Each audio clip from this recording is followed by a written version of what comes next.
ሰላም ሰላም የኔ ወዶች እንዴት ናችሁ? ደህና ናችሁ? ያላችሁ የኔ ያለው እግዚአብሔር ይመስገን ደህና ናችሁ? ሁሉ ሰላም እኔ ጋር ሁሉ ሰላም ነው። እግዚአብሔር የተመሰገነ ይሁን። እኔ የምላችሁ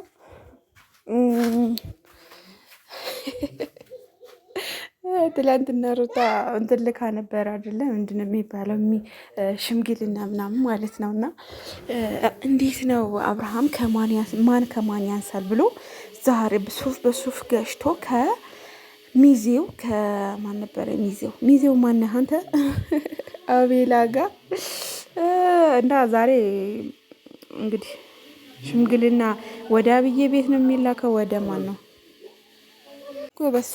እና የኔ ወዶች መልላችሁ ፈልጌ ነው። ዛሬ ደግሞ አጋሽ አብርሃም ከሚስቱ ጋር ይመጣልናል ማለት ነው። እዚህ ጋር በነገራችን ላይ የቤተሰብ ድባብ ነበረ ማለት ነው። የኔ ወዶች በዓል እንደዚህ ነበረ ፋያል ነው።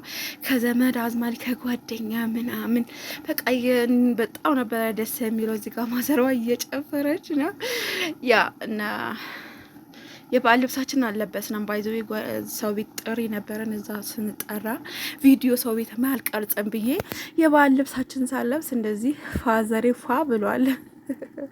የጓደኛችን የሀገራችን ልጅ ነው ባይዘው የሙስሊም ታውቃላችሁ። ግን እንኳን አደረሳችሁ ሊመጣው ነው።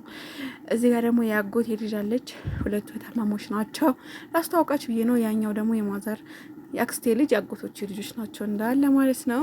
እና እንደዛ አሳልፈናል። እናንተስ በእንዴት አሳልፋችሁ? ጋሽ አብርሃም እንግዲህ በጉጉት እንጠብቃለን። ዛሬ የቴዲ አፍሮ ዘፈን ሰማችሁ?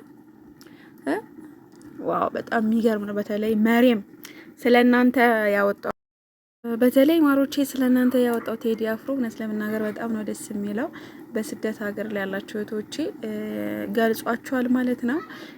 እና ቴዲያችን እናመሰግናለን። እንግዲህ ቴዲ አፍሮ ጋር እኔም ራሱ ባይገርማችሁ ማታን ፎሎ ያደረኩት ቲክታክ ላይ ማለት ነው። የኔ ውዶች እንግዲህ ዛሬ ምንላችሁ ነበር የመጣሁት። ዛሬም እኛ ጋሽ አብርሃም ከሚዜዎቹ ጋር ከምናምን ጋር እንጠብቃለን ልላችሁ ነው የመጣሁት። እና የኔ ማሮች ከሰዓት የምለቀው ቪዲዮ አለ ገብታችሁ እንድታዩልኝ እፈልጋለሁኝ።